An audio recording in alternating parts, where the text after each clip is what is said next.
Welcome to day 163 of New Zealand's Biggest Gap Year, an epic challenge that my partner and I decided to tackle 2 years ago, where we had to do 365 activities all around New Zealand in 365 days. And this is one of the least popular videos on our channel. We're checking out the Hokonui Moonshine Museum in Gore. Give it some love. See you at the end of the video.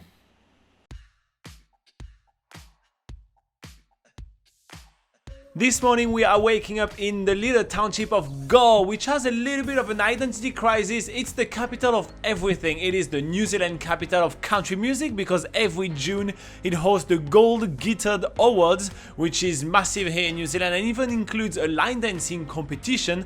But Gore is also known as the brown trout fishing capital of the world. That's a pretty mouthful, but it bears a massive brown trout statue right at the entrance of the town, telling everybody about what it's known for. So we just arrived in Gore and we are going to check out a lot of places. We're going to check that one over there, which is the art gallery. We're going to check that one over there, which is the Moonshine Museum for illicit whiskey.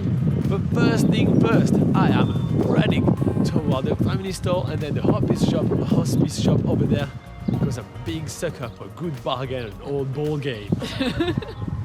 This is pretty sad, but I did not find anything at the Salvation Army family store. On the way we noticed a massive clock tower. Commissioned in 1906, the clock operated until 1945 when the tower was considered an earthquake risk and was demolished.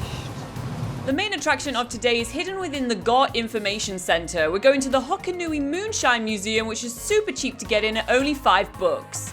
Join us on a journey back in time to Scotland and the origins of the Hokonui Moonshine legend. Let's go. Let's go. First we learn about the Scottish heritage. They brewed a drink long sign, eh? I don't know that word. Long sign was sweeter far than honey, was stronger far than wine. And that was the voice of the Kirk. This part of the museum goes how whiskey was first made in Scotland and brought to New Zealand during the 1800s during the mass migration. What is this thing, a merman? He looks like he's enjoying himself there.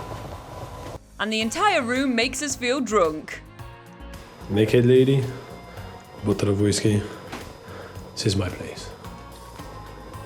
Anyway, moving on, we are now heading towards this mock-up of one of the 15 hotels that used to serve alcohol in the Gore and Hokonui area. And by the way, the Hokonui area refers to the Hokonui Hills that surround the city of Gore.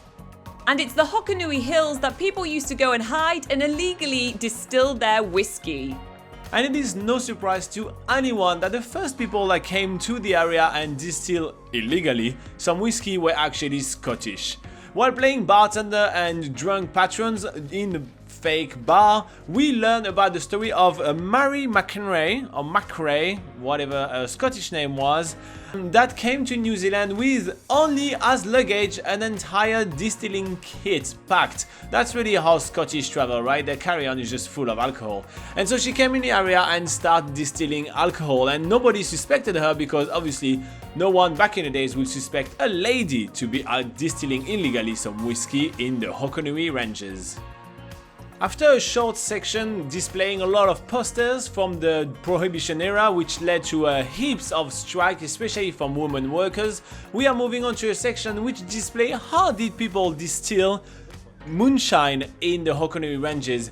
It looks really like a nightmare, a hellhole. It looks really hot and dusty, and it really doesn't look like it's worth it to actually spend that much time sweating over an oven just to get a few drips of whiskey.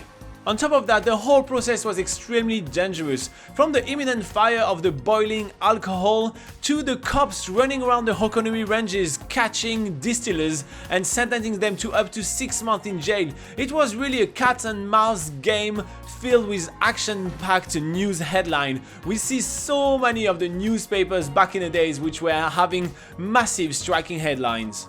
The Gore Information Centre actually hides another little museum here called the Gore Historical Museum, which has all the artifacts from back in the day during the pioneering days. But as all museums should end, we get a free shot of whiskey to actually try what moonshine originally tastes like. To be fair, we are not really huge whiskey drinkers.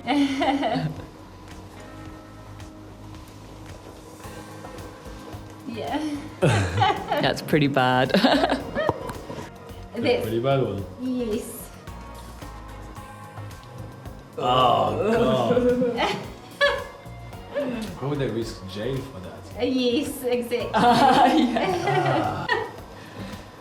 I think they mainly drank it to stay warm in the winter months. Yeah. Yeah. That's a little better. Still. It's still got a bit of a weird I'm taste. not doing yeah. 6 months in jail for that. All right, no. Tonight we are actually going to another historical site here in Gore, which is the St. James Theatre. It's set in this grand Art Deco style building, and it's actually been more than 163 days since we've been to the cinema together, so we are having a nice relaxing evening in this actually really cool cinema. It's an awesome way to end our day in Gore.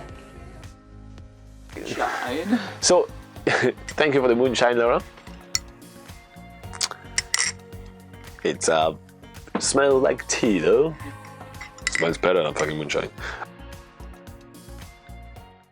Alright guys, so I mentioned in the start of this video that this is one of the least popular video on our channel, and it's just because nobody knows about Gore, so nobody cares too much, and also museums don't tend to perform very well on our channel, so there is literally no comments to go over. Usually in this section I'm going over all the comments that you guys have, and I just kind of answer some of the questions. I'll tell you what people said, or some locals giving some tips.